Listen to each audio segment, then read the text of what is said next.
தீராத விளையாட்டு பிள்ளை என பெயர் பெற்றவன் கண்ணன். நவநீத சோரன், வெண்ணெய் திருடன் என்ற பட்டப்பெயர்களும் அவனுக்கு உண்டு.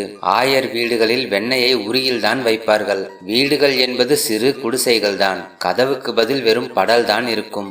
ஆயரில் ஆண்கள் ஆடுகளை மேய்க்கச் சென்று விடுவர். பெண்களோ பால் மோர் விற்க சென்று விடுவர். வீட்டில் ஒருவரும் இருக்க மாட்டார்கள். இந்த நேரத்திற்காக காத்திருப்பான் கண்ணன். படலை தள்ளி உள்ளே புகுந்து உரியில் உள்ள வெண்ணெய் முழுவதையும் திருடி உண்டு விடுவான்.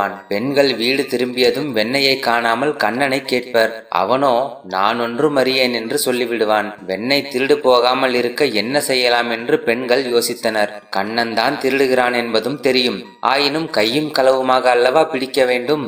இவ்வாறாக சிந்தித்த பெண்களுக்கு ஒரு யோசனை தோன்றியது. வீட்டிலுள்ள உரிகளில் மணிகளை கட்டி வைக்க வேண்டும். கண்ணன் திருடும் போது மணி ஓசை எழுப்பும். அந்த ஒலி கேட்டு ஓடிச் சென்று கண்ணனை கையும் வெண்ணையுமாக பிடிக்க வேண்டும் என்று சிந்தித்தனர். சிந்தித்ததை உடனே செயல்படுத்தினர். ஒவ்வொரு வீட்டிலும் உரிதோறும் வெண்கல மணி கட்டப்பட்டது.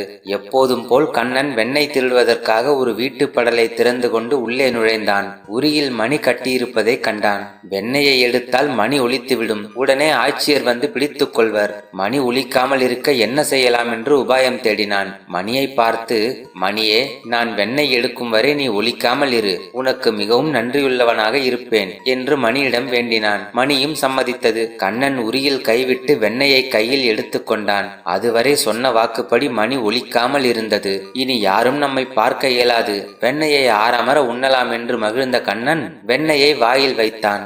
வைத்ததுதான் தாமதம். உடனே மணி வேகமாக ஒலிக்கத் தொடங்கியது. கண்ணன் மணியை பார்த்து, ஏ மணியே, சொன்ன வாக்கு தவறலாமா? ஒலிக்க மாட்டேன் என்று சொல்லிவிட்டு இப்போது உறக்க ஒலிக்கின்றாயே. ஆட்சியர் வந்து விடுவார்களே, இப்படி என்னை காட்டிக் கொடுப்பது நியாயமா என்று கேட்டான். கண்ணா, நீ வெண்ணெய் எடுக்கும் போதுதானே ஒலிக்க வேண்டாம் என்றாய். நான் எடுக்கும் போது ஒலிக்கவில்லையே. நீ உண்ணும் போதுதானே ஒலித்தேன். இது எப்படி வாக்கு தவறியதாகும்? அது மட்டுமல்ல, ஆலயங்களில் நிவேதனம் கொள்ளும் போது நான் ஒலிப்பது வழக்கமல்லவா? நான் ஒலிக்கலாகாது என்று இருந்தாலும் நெடுநாளாக தொடர்ந்து வரும் வழக்கம் மாறுமா?